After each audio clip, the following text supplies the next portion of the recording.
GK kids. मंत्र बल। यह बहुत समय पहले की बात है। बनारस नगर पर राजा ब्रह्मदत्त का शासन था।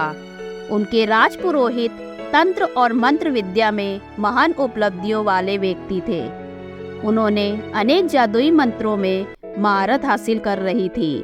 बस एक मंत्र ऐसा था जिसे वह नहीं जान पाए थे। वह था वशीकरण मंत्र, जो किसी को अपने वश में कर सकता था। यह मंत्र उन्हें राजा को अपने नियंत्रण में रखने में मदद कर सकता था। इसलिए उन्होंने पास के जंगल में जाकर एक पेड़ के नीचे पदासन में बैठकर मंत्र का जाप शुरू किया, ताकि उस मंत्र में महारत हासिल कर सके।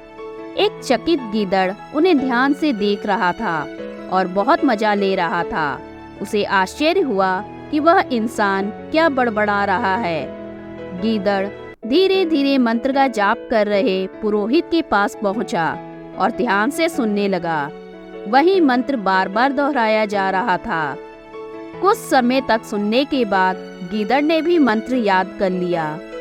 जिज्ञासु गीदड़ एक पास के पेड़ के पास गया और मंत्र का जाप शुरू कर दिया, ठीक वैसे ही जैसे पुरोहित कर रहा था। वह देखना चाहता था कि इसका परिणाम क्या होगा। गीदड़ जानता था कि इंसान बिना किसी उद्देश्य के कुछ नहीं करता। यह उसकी दिनचर्या बन गई।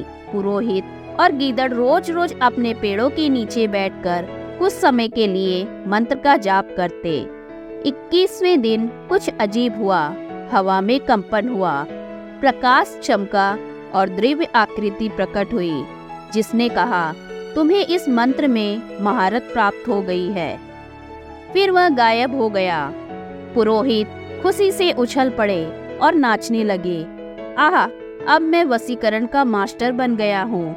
अब हर कोई मेरे इशारों पर नाचेगा। इसी तरह गीदड़ को भी समझ में आ गया कि यह मंत्र क्या है। उसने सोचा, जब देवता आशीर्वाद दे रहे थे तो उन्होंने मेरी ओर भी देखा था। क्या मुझे भी इस मंत्र की शक्ति प्राप्त हो गई है? गीदड़ ने इसे आजमाने का निश्चय किया। उसने इधर उधर देखा और थोड़ी दूर पर एक चीता जा रहा था। गीदड़ ने मंत्र का उच्चारण किया और बुदबुदाया, अरे चीते, मुड़कर यहाँ से भाग जा।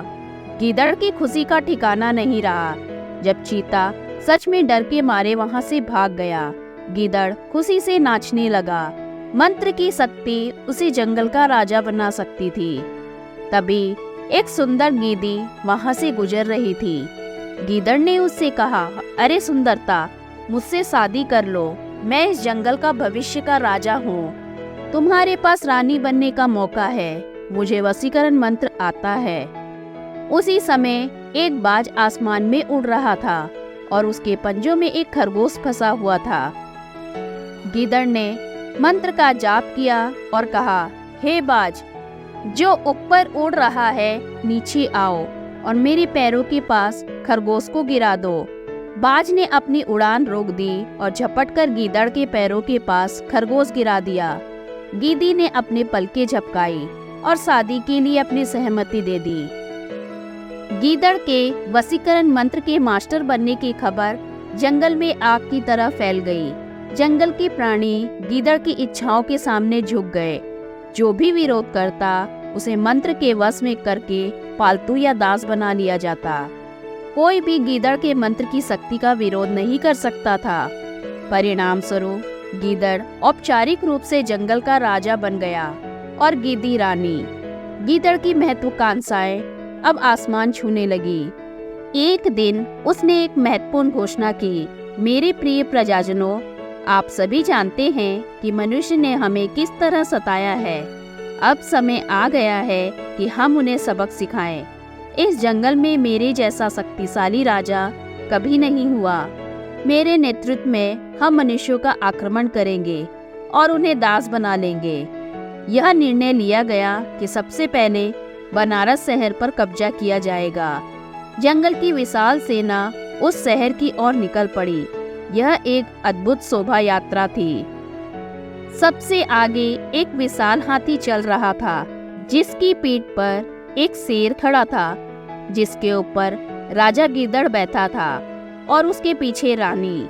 हाथी के दोनों ओर शेर, बाघ, भेड़िए, भालू और तेंदुए चल रहे थे। उनके पीछे जंगली बैलों, भैंसों, सुअरों और गेंडों के झुंड थे और हजारों अन्य प्रजातियों के प्राणी उनके पीछे आ रहे थे। यह एक प्रभावशाली दृश्य था। जंगल की सेना गांव को रौंदते हुए शहर की ओर बढ़ी। जंगल की सेना की इस यात्रा की खबर बनारस पहुंची। शहर खाली कर दिया गया और राजा और उसकी सेना किले में बंद हो गई। शत्रु किले की दीवारों पर पहुंच गया और युद्ध के भयानक नारे लगाए।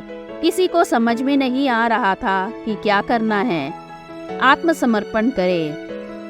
पुरोहित ने इसके बारे में सुना और वह राजा के पास गया। पुरोहित चालाक व्यक्ति था। वह किले की दीवार पर आकर खड़ा हो गया। गीदड़ राजा का चेहरा उसे पराजित लगा। गीदड़ ने पुकार कर कहा, अपने राजा से कहो कि आत्मसमर्पण कर दे, नहीं तो हम किले में घुसकर सबको मार देंगे। ओ गीदड़ राजा, तुम किले में कैसे घुसोगे यदि हम दरवाजे नहीं खोलेंगे? पुरोहित ने कहा। गीदड़ ने गुर्रा कर कहा, मैं शेरों को गरजने का आदेश दूंगा, जिससे किले की दीवारें हिल जाएगी।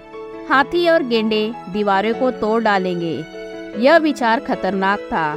इसका एकमात्र उपाय था कि जानवरों में फूट डाली जाए। पुरोहित ने गीदड़ को उकसाया, लेकिन शेर और हाथी श्रेष्ठ जानवर है। वे क्या एक नीच गीदड़ का पालन करेंगे? गीदड़ चिल्लाया, वे मेरे मंत्रबंद दास है। मैंने मंत्र में महारत हासिल की है। वे वही करते हैं जो मैं कहता हूँ। पुरोहित ने गीदड़ को और उकसाया, मुझे विश्वास नहीं है, दिखाओ तो सही। अपने नीचे बैठे शेर को गरजने का आदेश देकर दिखाओ मुझे। गीदड़ ने हंसते हुए कहा, देखो। गीदड़ ने आदेश दिया, गरजो शेर। शेर गरज उठा। शेर की गर्जना ने जानवरों के प्राकृतिक स्वभाव को जगा दिया। मंत्र का प्रभाव टूट गया। हाथी के नीचे डर से कंपन हो गया और उसने अपनी सूंड से तेज आवाज निकाली। गीदड़ और उसकी रानी डर के मारे नीचे गिर पड़े। बाकी शेर भी गरज उठे और हाथियों ने अपनी सूंड की आवाज से जवाब दिया। वहां एक अफरा तफरी मच गई। बाघ, तेंदुए, चीते और भेड़िए गुर्राते हुए इधर उधर भागने लगे, जिससे भगदड़ मच गई। छोटे जानवर कुचल गए या कुचलकर मर गए। थोड़े समय में हजारों मारे गए। जीवित बचे प्राणी अपनी जान बचाने के लिए जंगल की ओर भागे। राजा गीदड़ भी हाथी के पैरों तले कुचल गया। रानी गीदी तो डर के मारे मर गई थी, इससे पहले कि वह जमीन पर गिरती। राजा, महादत्त, पुरोहित और अन्य लोग इस दृश्य को देखकर बहुत मजे ले रहे थे। शिक्षा, अपनी हैसियत के अनुसार ही कार्य करें। अत्यधिक महत्वाकांक्षा पतन की ओर ले जाती है। धन्यवाद।